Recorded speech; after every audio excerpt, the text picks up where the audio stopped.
am I, you ask? I was created in the middle of nowhere, surrounded by the waste of a dying world. I was bestowed with an insurmountable task: bring peace after decades of death, persecution, and chaos. I am a grandchild of war, destined to help two camps which hate has fueled for far too long. Surprisingly, I am not alone. Have an odd bunch to make the road a little more bearable. Come with me, to bring hope where there was despair, respect where there was resentment, creativity where there was destruction. I am Pinocchio, and this is my story.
Flip City Magazine is just really pulling out all the stops, man. Your guys' production value of this magazine has gone insane.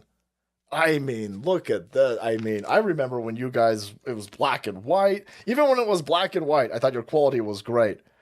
But damn, they have just, I mean, they just really stepping it up a notch. Look at this.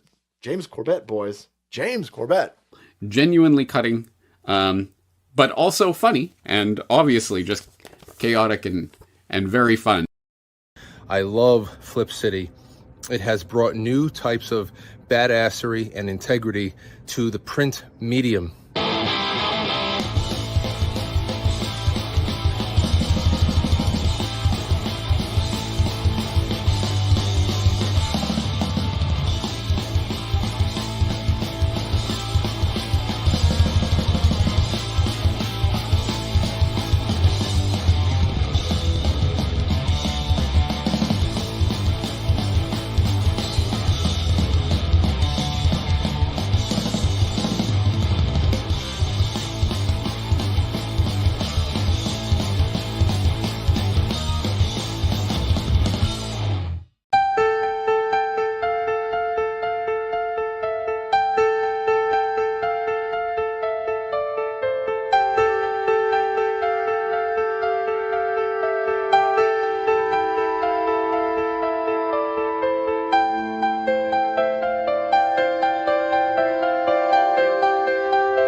big. Yeah.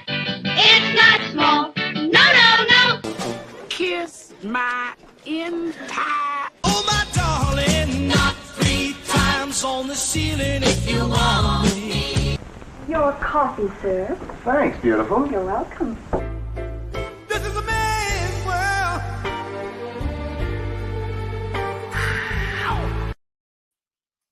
Wow! What's going on, Tanner Hurley? Oh, nothing much. How you doing this morning? I'm great. Whichever it is, wherever you are in the world, time is relative. Time is music. Okay, so let's say hello to Abos in the chat. We've got a bunch of lurkers. No one's commenting. Say hello in the chat if you're out there. Don't be shy. Abo, it's great to see you, though. It is always great to see Abo, Mo or Joe, or both, whichever you are. I am having a good day, Tanner. Mm-hmm. Excuse me. Now, for those watching at home, they might not know this, but when we meet backstage before the show, Tanner and I talk for a good little bit. We're buddies. And usually it's, man, this day sucks. I'm having a bad. I don't even feel like doing this show. And then we come out, we have a great show. So today, both of us said, hey, I feel great today. I'm having a good day. Oh, no. What does that mean for the show?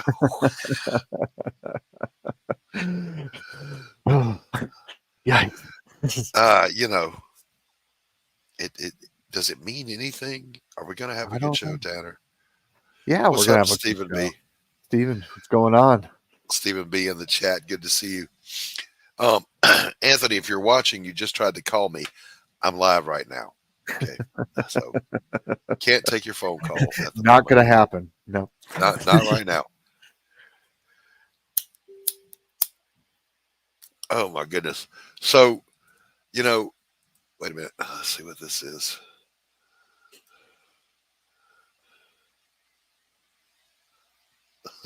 Hey, Gray Wolf. Hey, Gray Wolf. What's up? It's good to see everybody. All right. So yes, absolutely. Cheers, coffee. Listen, it's a man's world, but it means nothing without a woman or a girl. That's the rest of that song. And we happen to have one of the most talented ladies in comics as a guest today. I'm kind of excited about this because we love her and we've had her on many times before and she's always a delight. So welcome, Katie Shaw. Hey, Pops. Hey, Tanner. Great to be here. Hey, how are you? Except I would like to also say that I'm having a good day. So for what that's worth. We're doomed. We're doomed, Katie. Except I'm not Pops. I'm Doc. Oh, did I say Pops? Oh, You my did. God. You did. I'm going to forgive you. Yes. No, that's, that I know that. I guess what I meant. I guess that means that I'm tired today. Sorry. See, our good day vibes are off to a good start. There we go. There we go. You're fine, Katie. Don't worry about it. We're going to be taking here in a little while. We're going to be taking a look at Katie's ongoing intellectual property called DragonChild and a new campaign she's got up and running. And we're going to deep dive into this whole thing because it's so cool. It's so cool. I love Katie. I love her work. But we've got business to do first. We got to talk about some things. Now, my policy is I don't attack people on my show. That's low hanging fruit. I don't do that unless you're in the public eye, but I do attack strange or bizarre weirdness out there in the world.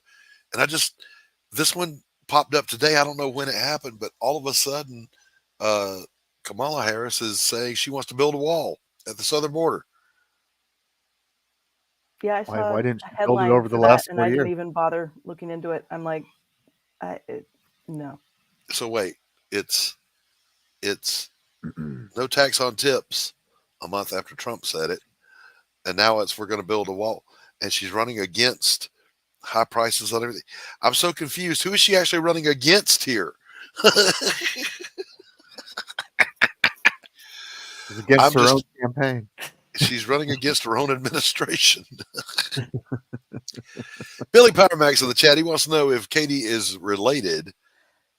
I am not. To Sebastian Shaw. What's weird is I went to college with a young lady named Katie Shaw.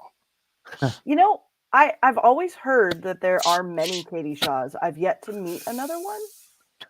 So, you know, apparently it's one of those things, but I've yet to run into it. Yeah. No, my Shaw lineage goes back to Cannery Row. So, okay. Yeah. Interesting. My grandfather, when he was 11 years old, started working on Cannery Row, and his, I guess it was his grandmother, was the Madam of Monterey. Oh, well, right on. Right.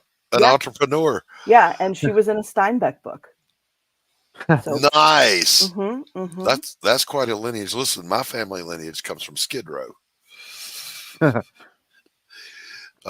And we have no idea who they were. No, I'm kidding. I never cared, right? I honestly didn't. I don't care about all that stuff. My sister did. And so she dug into our family history. And the only thing of note in there was one of our ancestors was the captain of the ship that took Pocahontas to England. Huh. That's it. That's all we got. Like, we didn't even show up here as my particular line didn't even show up here till the onset of World War II. And that's because a Slavic and a German fell in love and got married. They're like, no, we got to peace out. We can't be in Europe. Yeah, no, the Shaw side came over on the Mayflower, apparently. And then, you know, made its way over and clearly went west. And then the mom side of the family came over during the gold rush to start a hard cider business. There you see, I'm not going to go dig for gold. I'm going to go produce something the gold diggers want. Exactly. And then Prohibition happened, and they're like, juice?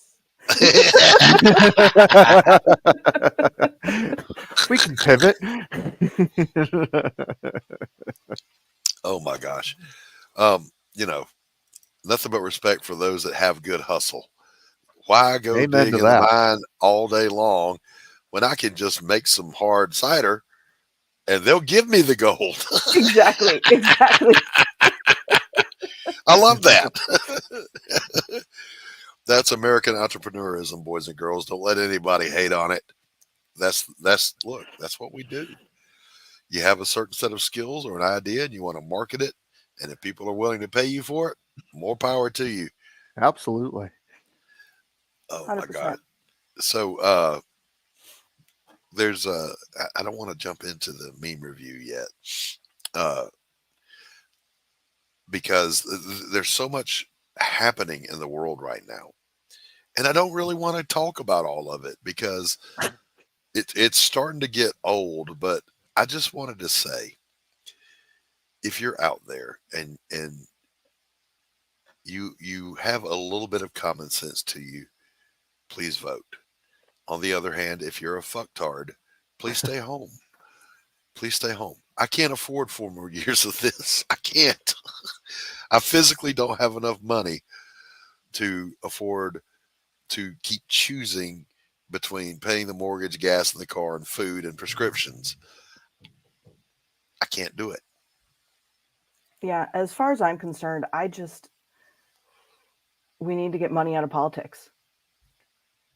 It's just, you know, both sides are bought out by the same people. I've got I've got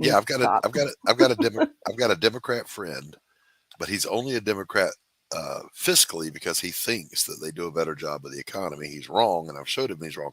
But having said that, we both agree on the following: a balanced budget amendment to the Constitution requiring it to take place, and term limits on Congress. These guys going in there on both sides, making a career out of it, is bullshit. It was never meant to do that. You were supposed to sacrifice your normal life to go serve for a little while and come home.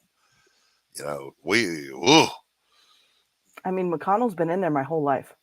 Yes. Hello, Sanders. Hello. Think about this, okay? When Nancy Pelosi entered office, there's a photo of her with JFK with his arm around her. It's been there a minute. Mm-hmm. No, they've all been there a minute, and it's a problem. Yes, it is. Go home. And by the way, if you get rich as a politician, you're a crook. Period. Mhm. Period. No, All I right. think there's a stock exchange that literally follows, I think, 12 different politicians, and whatever stock buys they make, they Yes. just follow the same thing. Yes. If I had an investment portfolio, I would be tying it to some of these folks. Exactly. Well, you see Nancy make a trade, make that same trade. It's called insider information, people, and it shouldn't be allowed. That's correct. In the rest of the world news, though, here in pop culture, it's Jack Kirby's birthday. Woo! It is Jack Kirby's birthday. Jack the King Kirby. Listen, without Kirby and certain others, we wouldn't even be having this conversation. Mm-mm. We wouldn't know each other. We wouldn't be talking. They are literally the founders of the feast that we all get to sit at. So, hey, here's to Jack Kirby.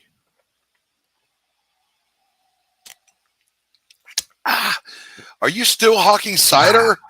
Katie. No, this is the cider. That's what I'm saying. This is the cider. No, holy cow. Yeah.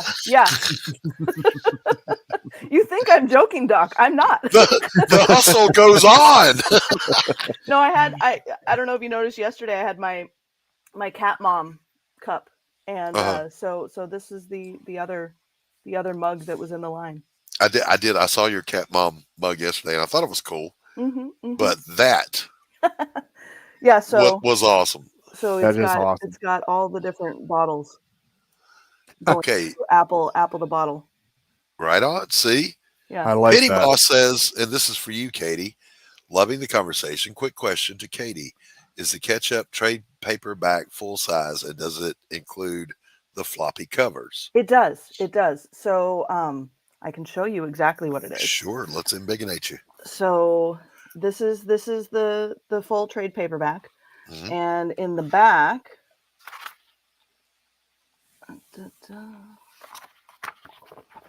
is a little interview talking about the process. Nice. Trying to do it facing the camera, and that's just not working. There's no pressure. Take your time. And then cover gallery. Nice. So that has everything. All the covers. Through its own cover. So, very cool. Yeah. Very cool, Katie. Very cool.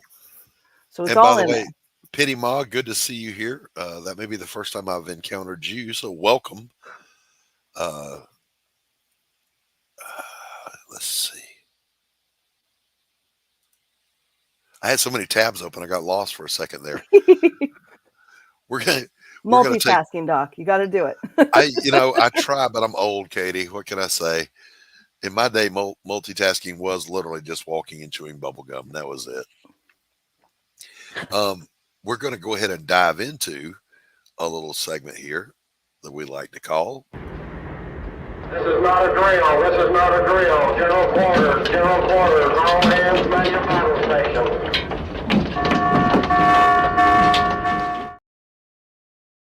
Yeah, baby, let's do some memes. I got to start with this one because, when things aren't going so great, but you aren't surprised because they never are. Look at the expression on that fish's face. That fish is done. That fish is like, whatever, man. I don't even care anymore. That is a fish that's been there, done that, seen that, and no longer cares. I felt that on such a deep level. Yeah. And then I saw this one. Flowers produce eggs. No, they do not. Flowers do not produce eggs. Nope. I think here coming up pretty soon, I got to do one that's just signs that you see out in public. Another celebrity on their way to remind me that I need to drink from a paper straw to save the environment.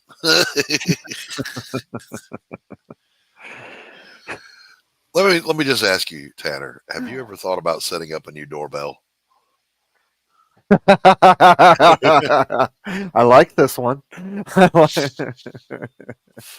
just want to see who's brave enough or dumb enough to push the button. Yeah.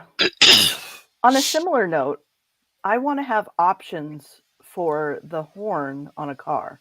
Uh-huh. I want the nice, how you doing sound. I want the normal, and then I want the get out of the way. Yes.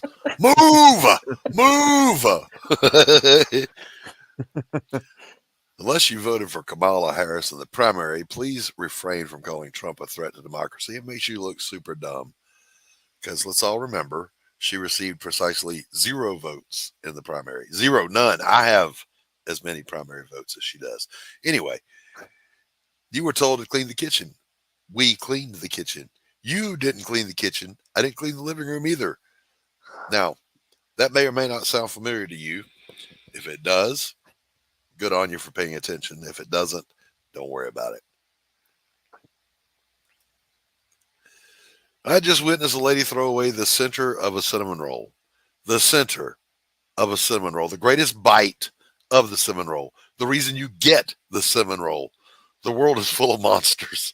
Monsters. Why would you do such a thing? Seriously. The same people that cut like a weird shape out of the center of a brownie tray. Right. And see, I'm always about the edge pieces on a brownie tray. I want a little bit of crust on just saying. Absolutely. Rumor has it that Tim Walz is considering dropping out after he was made aware he'd be deployed to battleground states. I don't care who you are. That's funny right there.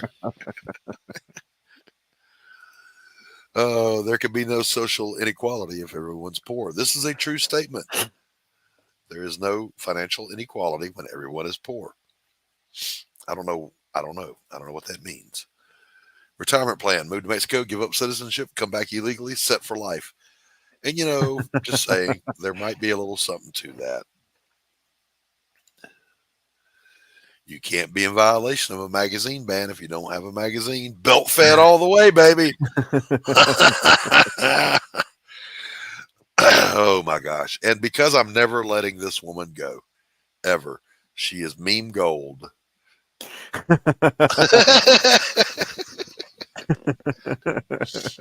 I will never let her go. When they give you a paper straw wrapped in plastic, yes, there's the look you give. I will never, for the life of me, figure this out. We don't use paper sacks because they're bad for the environment. Here, have a plastic grocery bag. We don't use plastic straws because they're bad for the environment. Here, have a paper straw. Help it make sense. Explain it to me like I'm 5. Because I don't get that. Yeah, I think it just comes down to the infrastructure doesn't exist and they don't want to have to pay for upgrades. Because I want to say it's like over 90% of plastic is recyclable if the facilities exist. Right. But the locations just don't want to pay for the upgrades. Right. And 100% of paper sacks are recyclable. Yes. 100%. Help it make sense to me, boys and girls. I have dirt on the Clintons.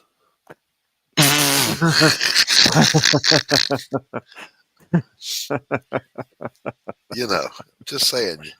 You might hang yourself twice in the middle of the street. I don't know. Hey, so meme of the week, though. This would be the most epic prank in the history of the world. Boeing Starliner astronauts stranded in space for 80 days will not come home now until 2025. Humanity has about 6 months to purchase 8 billion ape costumes for the ultimate prank. But hear me out, Elon. Elon, I know you watch the show. You're a big fan. Just get the receiving crew to wear ape masks.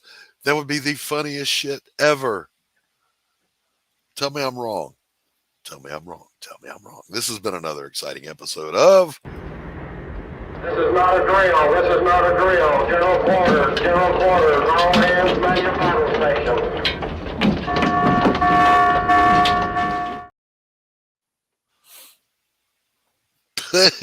The chat. I love you guys. My favorite meme is Keith Richards holding a newspaper, and the caption is, "Hey, Mick, look who I outlived this week." Levi says, "Hey, Tanya Campbell, good to see you and your eyebrows. in the chat. I always ask for plastic because it burns pretty. It's a true story. It's a true story. My gosh. All right. So, guys, I want to hear from the chat on this. We're wanting to do a new segment in the show, but we have too many good ideas. I don't want to run a poll, though. I want to ask the chat.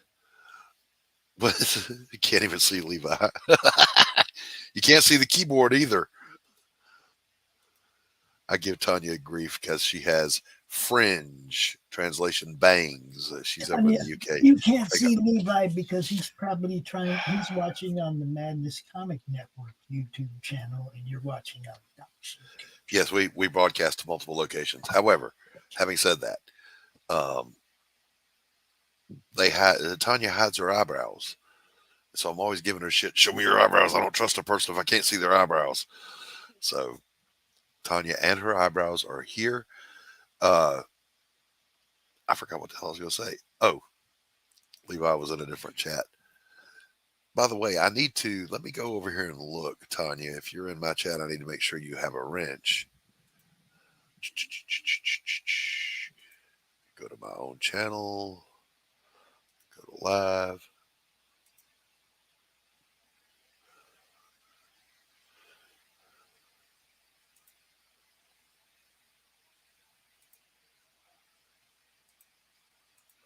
All right. Now you have a wrench, Tanya. You have the power.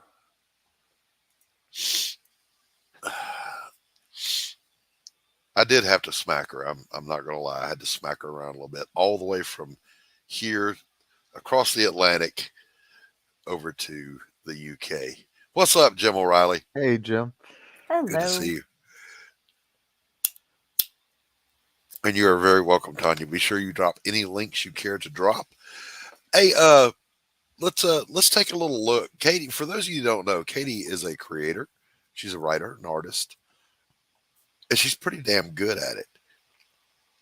But Katie, before we dive into your product, we want to know the producer of the product. So other than generational apple cider production, tell people what went wrong in your head to make you want to do comics, because we're all insane here. No, it's true. So I don't know if you can see it behind me, but I have 4 little pictures. So 3 that are blue, 1 that's surrounded in wood. And that is the comic, Jeff Smith's Bone, that I discovered in 3rd grade and very quickly became obsessed. Right. It was, I think, issue number 6. The darn thing is held together with duct tape. I've read it so many times.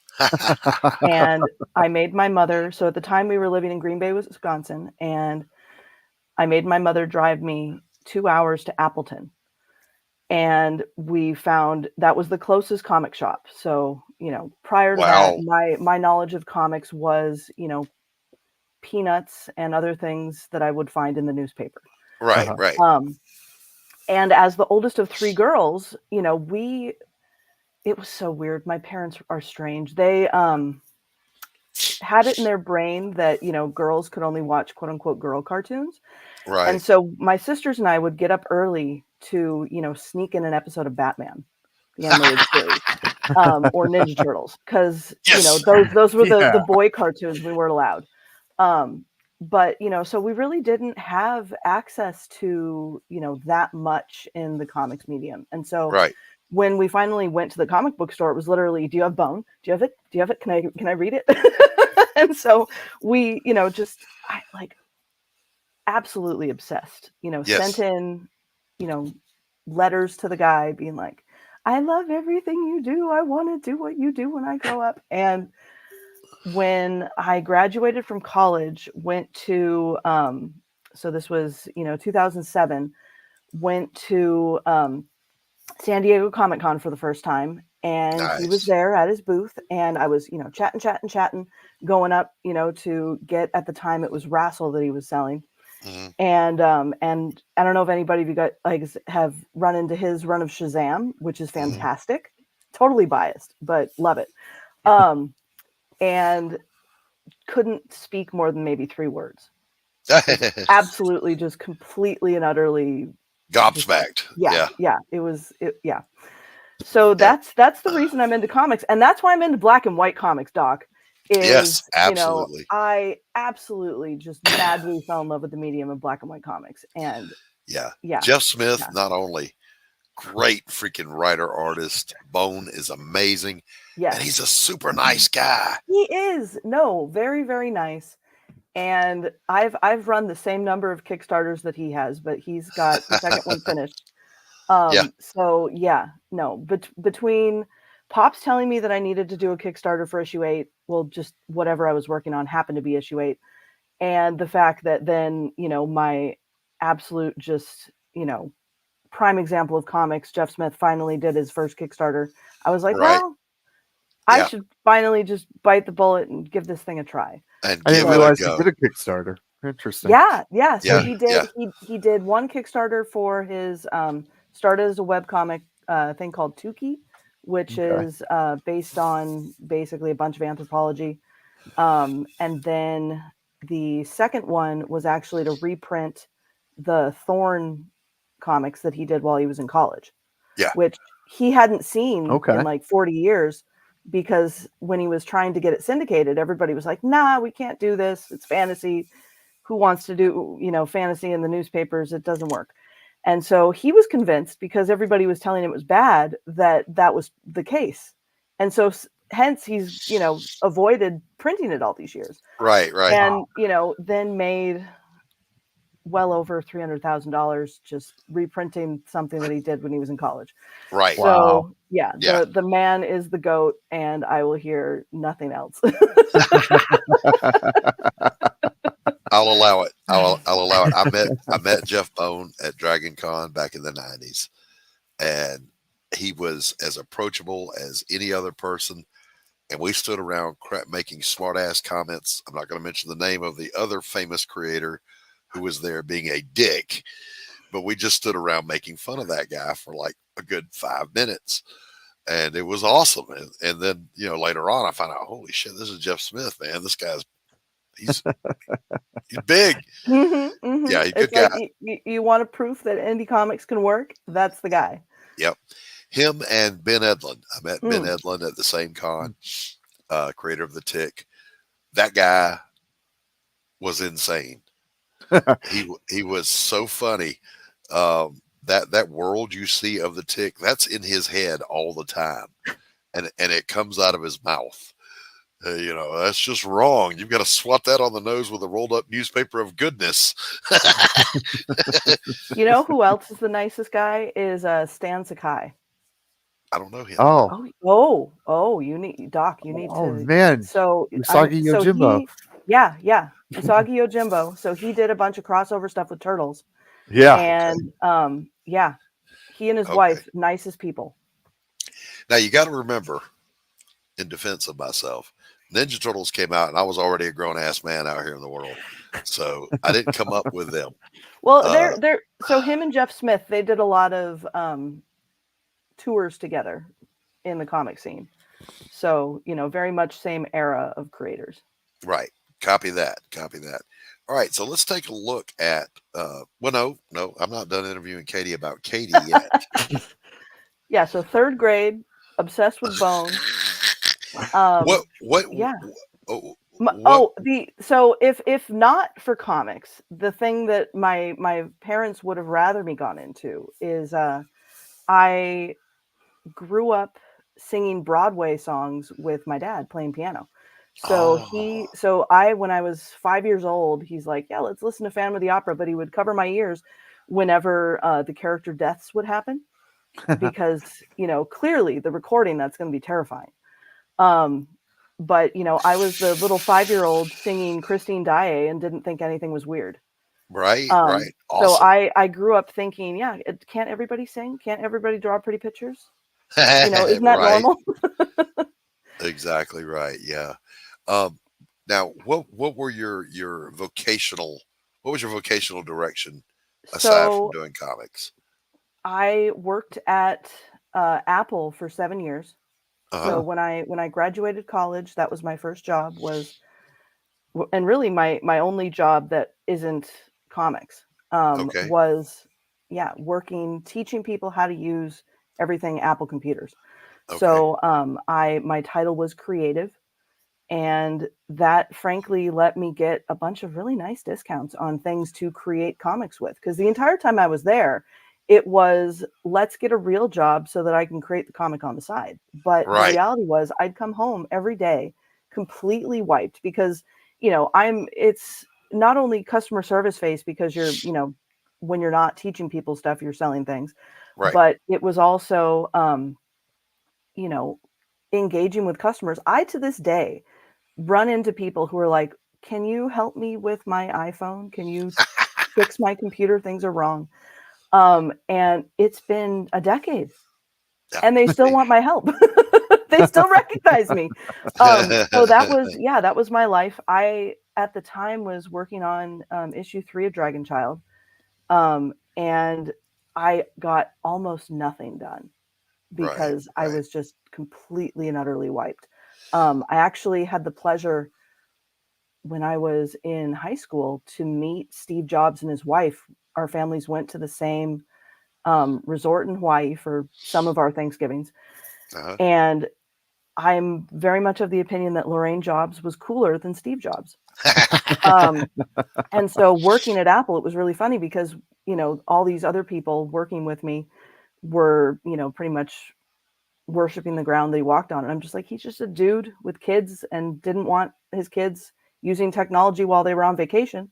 Right. And, it was the same place that both of our parents could be and not actually be stressed out, which was saying something. Because my dad, he worked as president and CEO of a few different companies, and he could not disengage.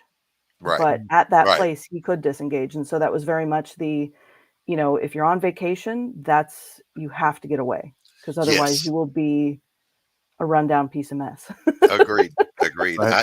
I've worked in those professions and so has Tanner in the military, that you can't turn it off. You're always in it. So DragonChild #1, the idea came from somewhere. Tell me about the genesis of the idea. So I think the earliest incarnation, so my main character kept changing.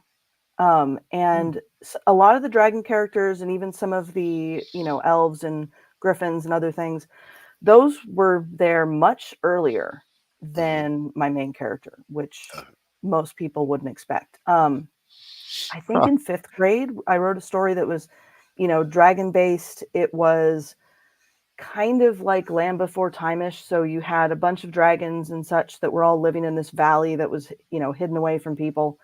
And it was, instead of modern day that DragonChild it was more medieval times. And so they, came out and saw like princesses and, knights and all these things, and decided, that's not going to work for us. Let's go back. And so that was my, first little short story that was, kind of a similar thing. But I mean, I'm a child that, was obsessed with like Don Bluth movies. I, devoured every fantasy book that I could get my hands on, loved like Sword in the Stone, old Disney movies like that, Rescuers, 101 Dalmatians. Sure. Yeah. But, I never really wanted to do animation because that seemed like too much work. Agreed. Like I loved the artwork from it, but like I didn't really want to do that specifically. Now, one of the Disney storyboard artists really that I discovered, he also did a run of children's books, guy named Bill Pete. He, you'll see his name in both Sword in the Stone and 101 Dalmatians. His last film that he collaborated with Disney on was Jungle Book. And he then retired from Disney to go write his own children's books. And I absolutely loved everything art-wise that he touched. And so I thought for a while, I could maybe do like, something similar to that. But, as kids do, you look at these examples and you think, oh, well, you have to be close enough to what they do. And so for me, I was looking at these children's books and thinking, I got to rhyme these stories? That sounds like a pain in the butt. And so, again, didn't really fit. Right. And then discovered Bone and thought, okay, so I can write these stories. I can draw these pictures. They can be in black and white. So I don't have to worry about, all this color nonsense. Right. And all this color nonsense. Yeah. And then it is perfect. I love it. I guess other two vocational potentials was always loved animals. So anything in like the zoological field would have been fantastic. And singing. Yep, absolutely. So and Jim, we're going to take a good look at her campaign. Yeah. And she has the trade paperback compilation in her hot little hands. We'll take another look at that in a minute. Jim O'Reilly, of course, one of the greats in the indie community. Glad to see you, Jim. But before we do that, boys and girls, it's that time of the show where we're going to take a little bit of a break. Pops, are you still with me?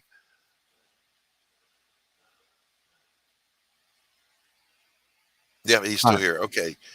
Play us a little spat of starting here.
See the Nazi force and secure the artifact, then get to the extraction point before they arrive. Failure to do so will result in being hopelessly outnumbered.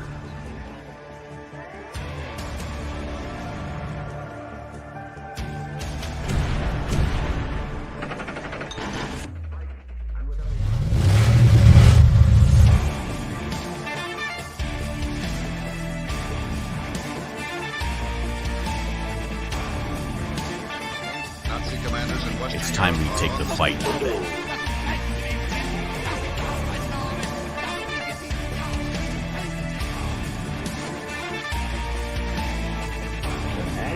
News we have of the Allied invasion of northwestern France is still an escalation from the assertion. For fulfilling this high objective. Along the whole North African coastline, the Allies can strike simultaneously.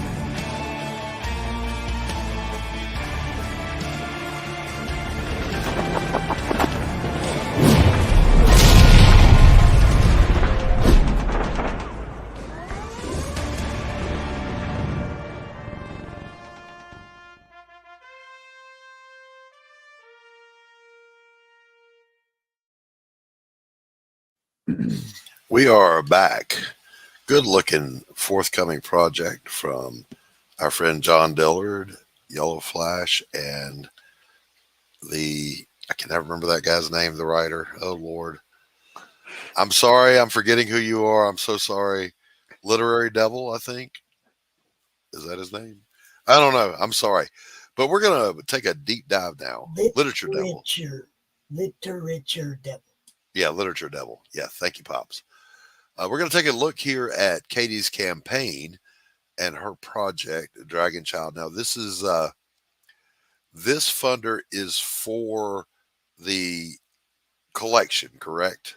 So it's issue 9 is the main thing, and then I'm also doing a limited edition hand-bound book of all 1 through 9. Yeah, all right. Yeah. I was inspired by Laurie's, version of the same thing, and I was just like, "Ooh, I can do that too." I love it. And she came out on Laurie's, and Laurie's got her little book, and Katie goes, "Yeah, but mine's bigger." In your face, Laurie.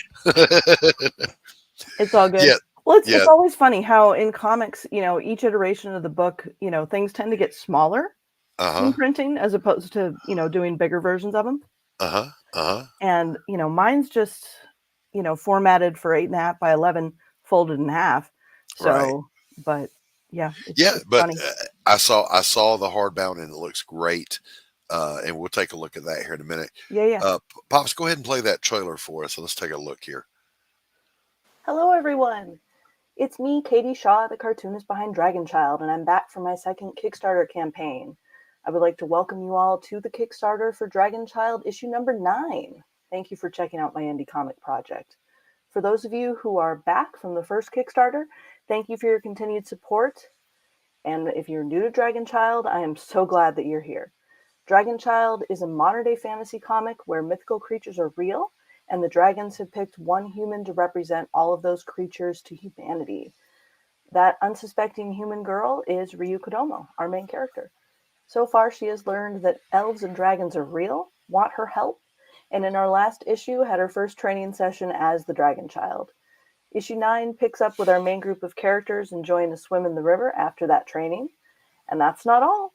On the other side of the world, we catch up with a griffin who we've not seen since the end of issue 5. His name is Sandrake, and through him we meet the main villain of DragonChild, Kai. This issue will have 24 pages of black and white comic, all of which are ready to be inked and toned and then sent off to the printer. The cover is complete, and I think that it and all of the drawn pages look awesome. Reward-wise, there are many options past issue number 9, including the ability to adopt some of my handmade dragons. Yep, that for round 2 are my own dragon characters that I hand make myself into large plush toys and hand puppets. And new to this campaign, I decided to spice up the rewards with a limited hand-bound edition of all 9 issues sewn together and topped off with gold foil cutouts. Nice. There will be only 10 of these books available, and if you pick up one of those, you can even choose the cloth cover color. I hope you're all as excited as I am to get your own copy to read. And thank you all again for stopping by to support my comic book Kickstarter for issue number 9. Okay, I'm stoked. And before we go into the rest of the campaign, let's talk about the plush stuffs and the puppets. Did they come first, or did the comics come first? The comics came first. Okay. But look at these guys. Look at this thing. Well, that stack of comics waiting to be shipped with the dragons on there, I noticed that purple one. It's that was yours. That was yours. That was mine. That's exactly right. How's she doing, by the way? She's doing great. It was a gift for my daughter, and who loves dragons, and she loves it. I love it. I love it. I remembered that Tanner had bought one of those because he was stoked about it, and so I kind of held back from telling Tanner who our guest was until last week, and he's like, "Yes!" so of course we're glad to have you.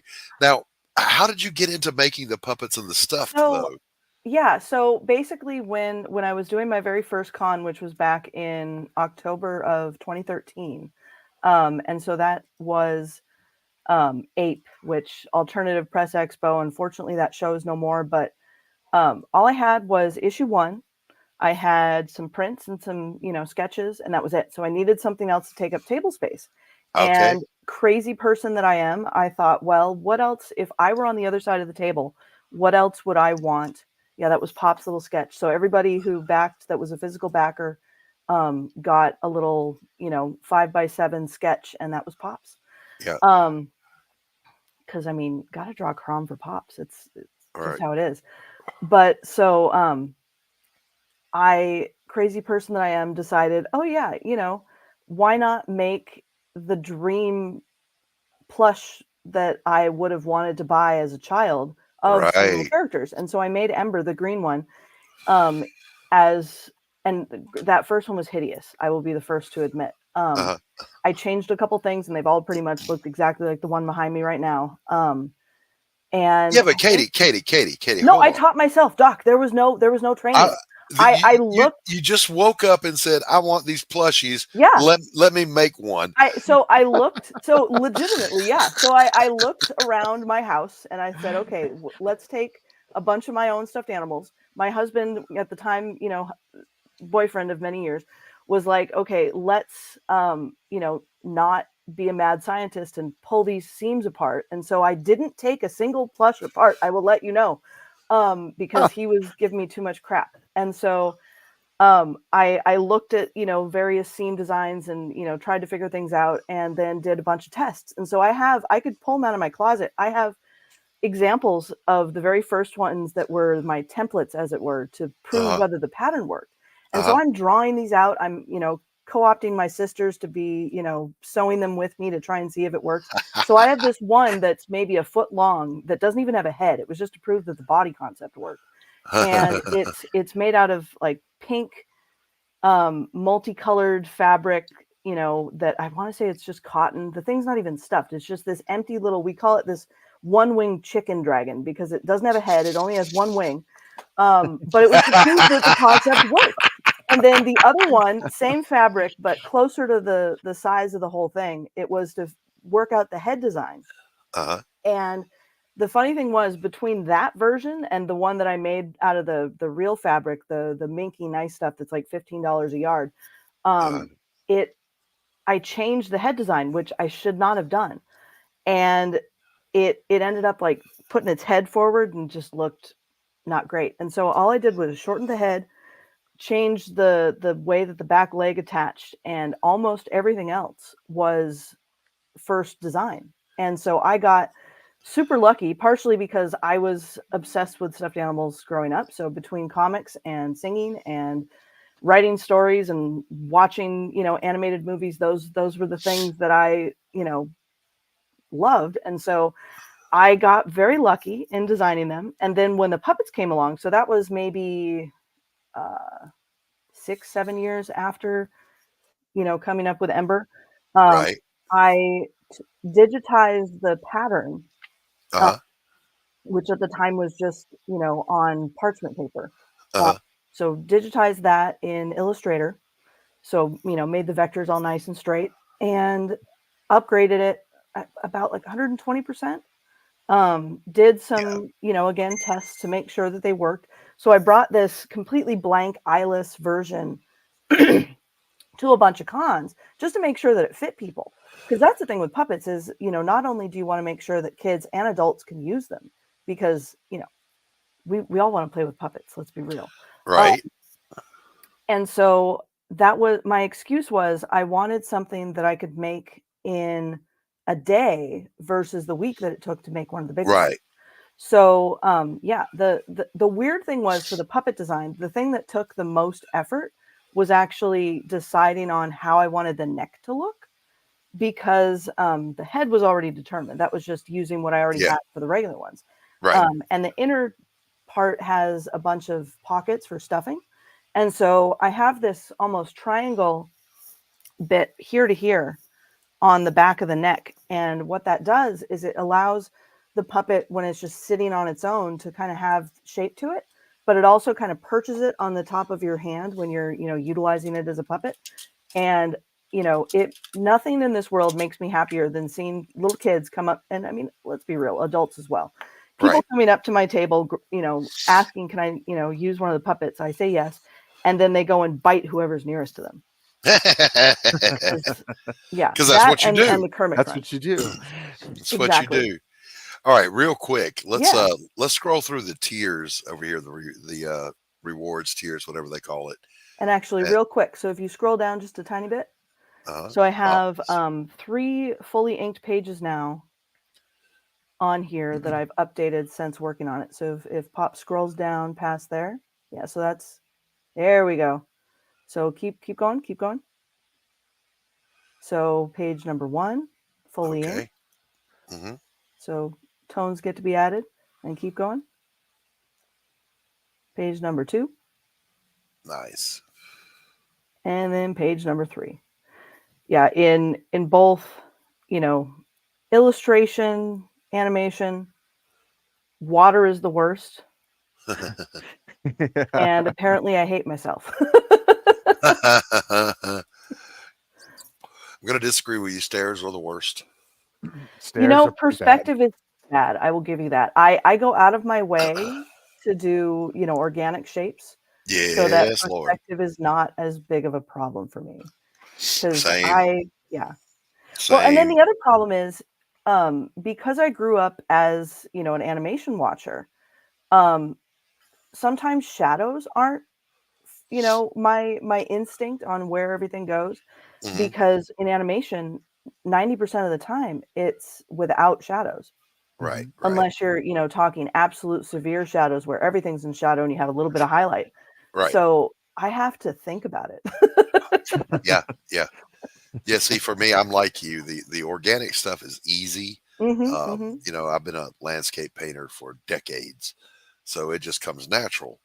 Sitting around and drawing stairs and buildings and furniture, I hate that stuff. Yeah, Hate cars and cars, all oh that my stuff. God. Yeah. So let's scroll through here. First of all, we'll go ahead and scroll to the bottom. Pops, if you're still with us, scroll to the bottom here. We're looking at these beautiful images of the plushies and the puppets. There's the hand-bound collection. There's a DragonChild. Here's that prototype here. Yep, let me Nice. embiggen these. Nice. Look at that. Beautiful. And then there's the back.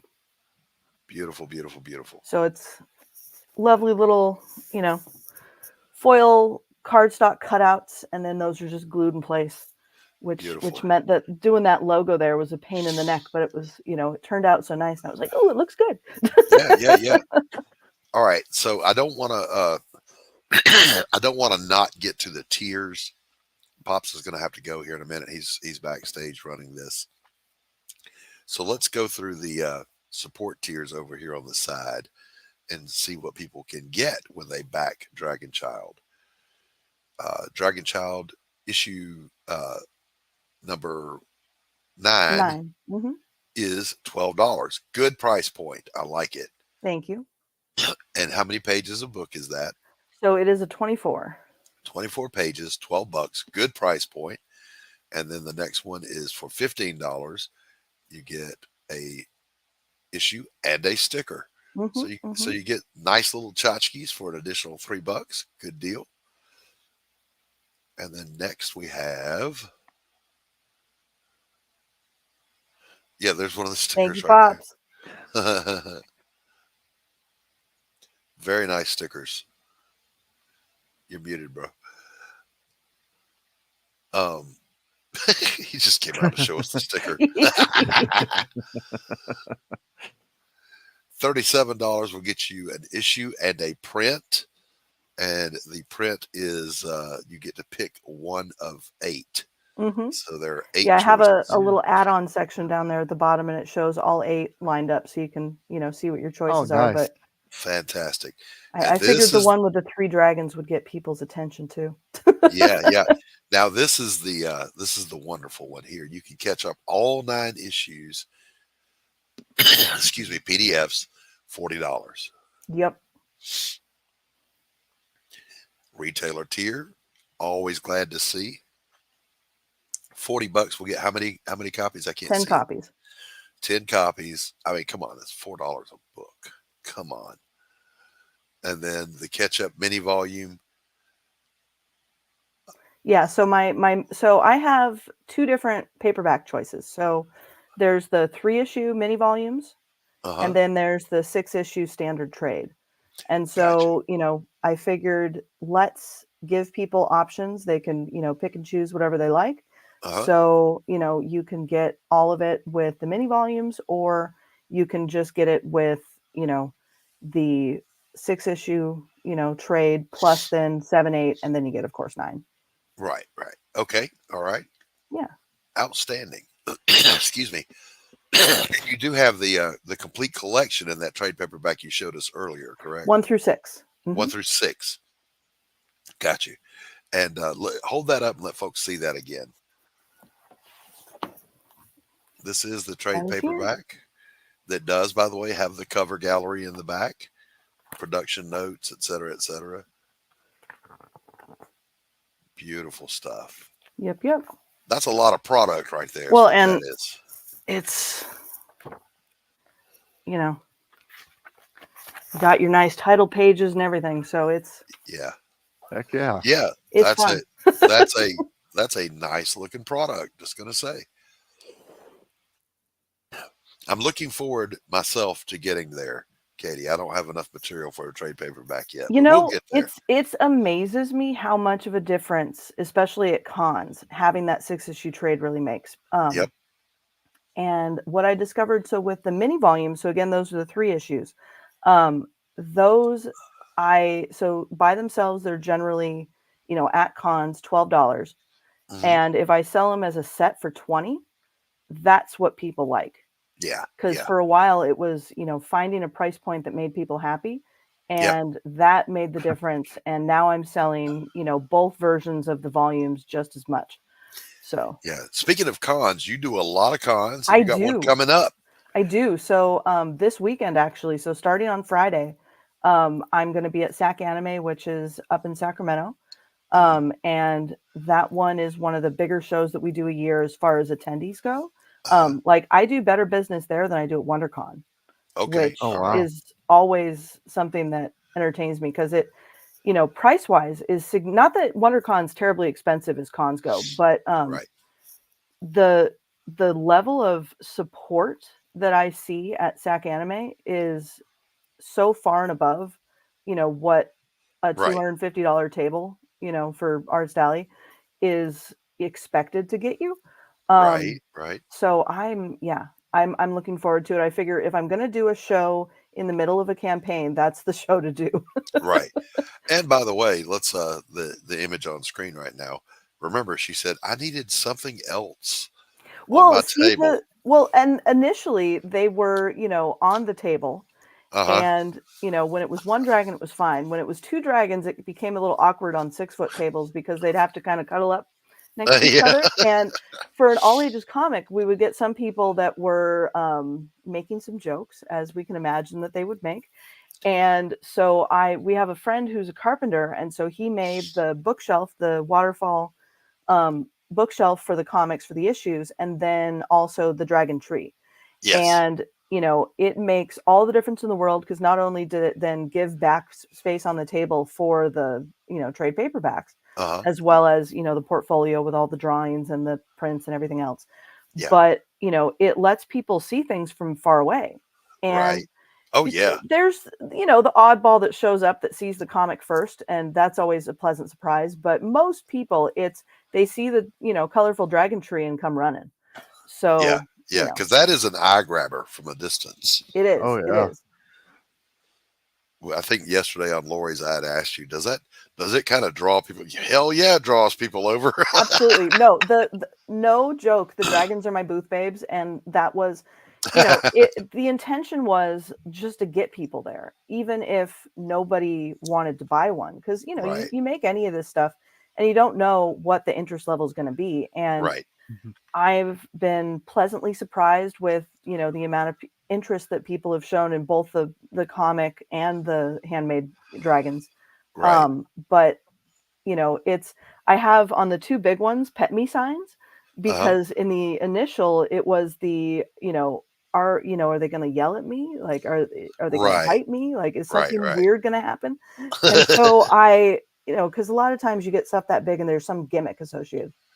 Whether it's it makes a sound or whatever it is, and so I put the pet me sign on there as a please touch these, they're very soft. And I want you to interact with them because they're essentially my plush children. So that and that helps sell the product when somebody can pick it up and feel the quality also.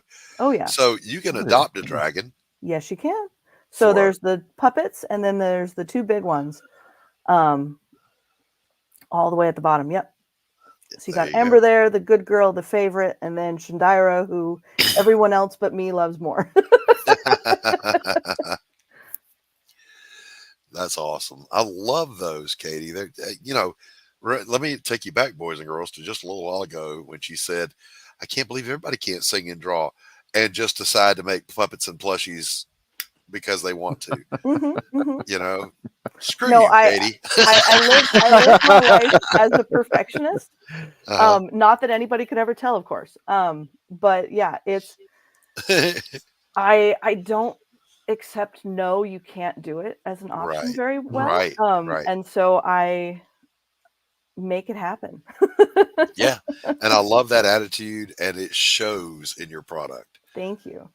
A compelling, family-friendly story, up to 9 issues now, and then you can take home the real thing and hold it in your little arms, the dragons Well, exactly. and the puppets. And for the puppets especially, because there's more characters available, you can literally just tell the story with your little puppet, or yes, cuddle up with your big dragon, and yeah. Like I mean, what a great gift for a kid, that you love, that has that creative mind. They're like Katie was when she was young, discovering their love for the fantasy genre. And this is a great entry level, at an age appropriate, very approachable product. Just wonderful.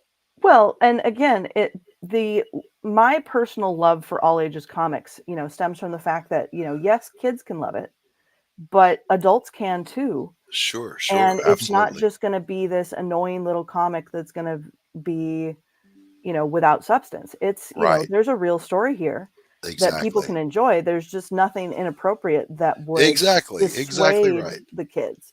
Yeah. And so that to me makes a big difference, because I detest, children's literature, regardless of the genre of the medium that it's being told through, that dumbs its story down to kids.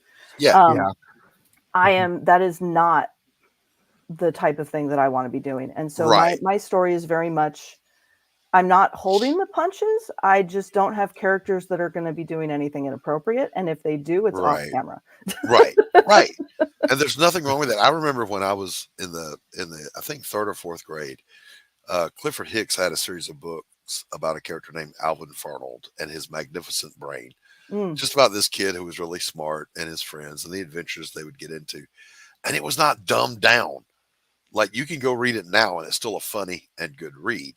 And then somewhere along the line between the 70s and where we're at now, people decided to start dumbing down kids' content. It doesn't need to be dumbed down. You want to elevate children. Yeah. Elevate them. Don't. It's this whole, like, you can trust that your kids have an attention span if the media has enough, quality to it, to where they're gonna get hooked. Your kid can read. Your kid can, enjoy stories. It's just a matter of, does the story hook them? Exactly. And that's my goal with this, is that, regardless of if you are, Doc's age or my age, or, somebody who's, just starting to learn how to read, everybody in that whole group can enjoy this. It's just a matter of, do you like fantasy stories? Take a look. And the fact that it's that approachable, what an appeal, So I would strongly encourage you guys. First of all, if you like fantasy, get it for yourself. But if you've got kids that are learning to read, and their little minds are just needing something to embrace and latch onto, what a great concept this is. Now, Katie, we're at issue 9. Yes. Of how many? Oh God. I mean, at least 3 full volumes. So I have, and I was kind of saying this on Laurie's show yesterday. I know where the story is going to go as far as the ending. I know what the halfway point is. It's a matter of how quickly do I escalate to that point. Right. How much joy do I allow my characters before things start going crazy and off the rails? Sure. So yeah, that's kind of the question, is, how many, safe to say, cute fuzzy go things for happen it for a while before bad things. Well, and I do have a couple other ideas past DragonChild. Okay. So, I have sort of 2 other stories that I would fiddle with. One, I honestly don't have a name for yet. The other one is kind of a weird story that would be called The Undercut Dreamcatchers. That would be this high school band that was based off of a Chinese pop music CD that me and a bunch of my friends found in China while we were there studying both China and Japan. And the cover art was so hysterical, but we had no idea what any of it was about. So we basically invented a story based off of, the artwork that came with the CD. And, it just, we'll see if that ever happens. And then the other one is this sort of like artist purgatory where you have all these characters and stories that, creators start, but maybe the creator dies part of the way through the series, or they decide, well, I don't actually like this. They toss it away. What happens to those characters? Because, as far as I'm concerned, we breathe life into our characters when we create them. Right. To a certain extent. And so, sure. If the character's world dies, either because, again, the artist dies or, the creation gets abandoned, where do they go? And so this idea of, you're following this character, everything's going great, and then the world vanishes. And then they end up in this sort of like library of sorts where you have this poor librarian that's in charge of all these nut jobs. And they're like, okay, hi. Welcome to the library. Give me your name, give me your, your world name and all these different things. And then, this is your world now. And just, that's what awesome. that would be. And so once DragonChild's done, those are my next projects. But again, for that one, like maybe I'd just call it the library. Maybe it's, dead worlds or dead stories or whatever the case might be. I love it. But, I love it. So those are. So Katie, you're running into the thing that I'm at right now. And of course you're much younger, but I have more stories to tell than I have life left. Fair. When the ideas come, they come, and there's nothing you can do about it. Well, and that's the thing is like the idea of, okay, vocationally, what else would you do? The problem with once you get the comic bug up your butt is that, you can't not do it. And especially when you can write the story and draw it, it's like you have no excuse left. Yep. You don't have to, you are the barrier from letting these stories reach the masses. And well said. Yeah. It's you are your own excuse. Yep. Nobody else is to blame. That's right. If it doesn't happen. And so absolutely, I hope that both of those stories get told, but DragonChild was always, the one that the characters were the loudest and, had the strongest vision. And I guess going back to your, like, how did it all start back, however long ago that was, when I was in sophomore in high school, we were told to write a day in the life of any character. And so that then became issue 2. There you go. And that was the answer of, all these different versions of all these, background characters essentially, but the main character had never solidified. And so I'd pretty much had issue 1 written for a long time, but, I didn't know who the titular DragonChild was. Right. And so, but once that sort of fell into place, issue 2 and issue 3 kind of got written back to back because I thought, okay, here's her boring life where everything's normal. And then, here's where everything changes. And that was issue 3. And that's when these characters begin to take on a life of their own. The story begins to the creator. It begins to just tell itself. And all we're doing, like Tolkien said, it's almost like someone just told him the story. Oh yeah. No, 100%. And he just wrote it down. Again, these characters live rent free in my brain. Yeah. Since they started existing, and they're, I have sort of my outline of here's where everything's going, how it happens, the order in through which these things happen. And so when I'm going in writing an issue, I write everything out like it's a novel chapter. Right. And, I know most people do screenplays, but I just, I want to do full descriptions and the whole, it's chapter. And so I know how to do script writing, don't get me wrong, but I prefer, because if not for making it into a comic, everything else that I read was all novels. Right. And so that's how my brain works is, either I see it in my brain or I write it down on paper. Yep. And, that is inevitably how that happens. But so I'm, writing all this down, and it's very much, consciousness onto the paper of, yes, I'm following a general idea, but things like dialogue, easy as heck, because it's just, it's what they would say. Exactly. You again, I've lived with these characters, so I know what they're going to do. Like my poor elf character, he has this life that he wish he was living, but he got saddled with taking care of this, 16-year-old idiot, and hopes that he's going to save all of them. And he's like, well, let's see if this works. Right. All right, guys. So the link for DragonChild is in the chat. This is on what platform? Kickstarter. On Kickstarter. If you like what you see, go over there and show this some love. Show Katie some love for this project.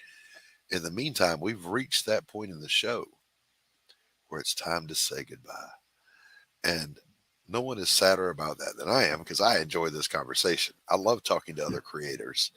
And Katie, you are a rare creative force of nature. God bless you. So we're going to, again, Katie, other than the campaign, the link, where can people find you? So dragonchild.net is the main website. I guess the easiest place at this point is linktree/dragonchild. And that gives you links to all the social medias and nonsense.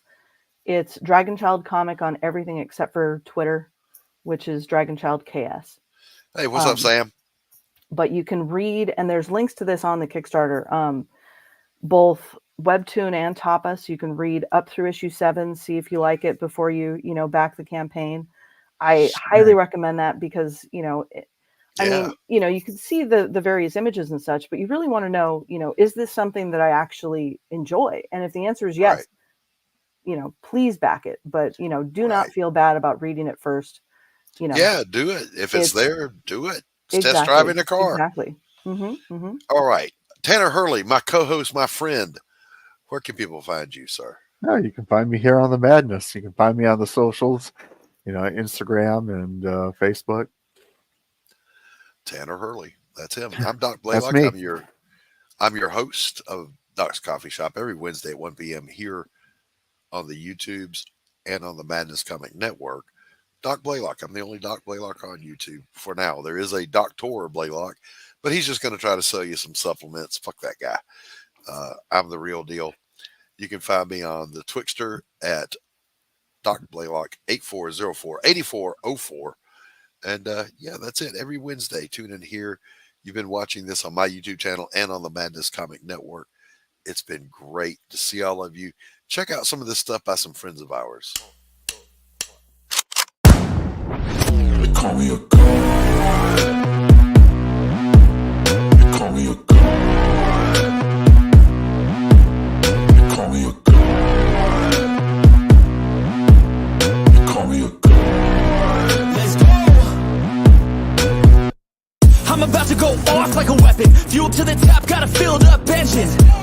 In my thoughts, obsession. I will not stop, no, I'm never second guessing.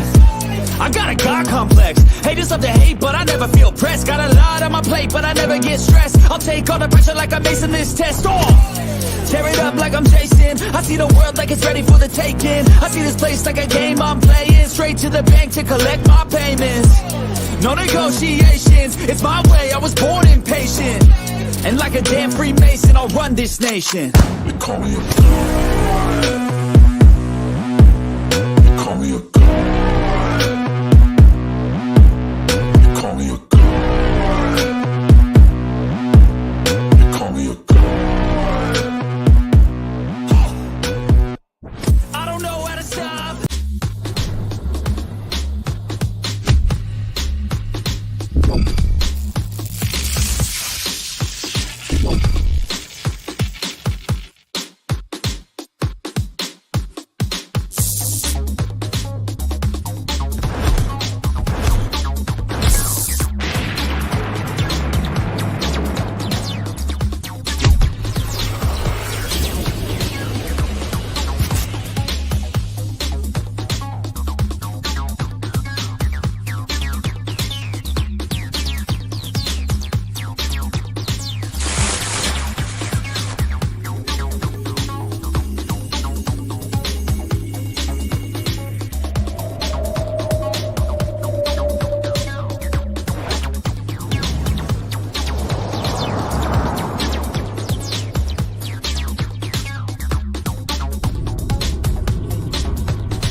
Space. A vast, dark void in need of exploration. Yeah, right! Space isn't about exploring, it's about getting rich. What's the fastest way to get rich? By collecting the splinters of Yggdrasil for glorious bounty. Too bad it's also the quickest way to get dead. Join Mistress Craven and her crew of scantily clad scoundrels as they sail the stars in search of the splinters of Yggdrasil. Magic, mayhem, and miniskirts in space. Go to abochrysly.com to learn more. See you soon, matey. Look, I don't mean to be rude, but I'm tired of talking to you. And don't think it hasn't been a little slice of heaven, because it hasn't. Well, what do you know? I finally got the last word. Good night, everybody! Quitting time! Quitting time!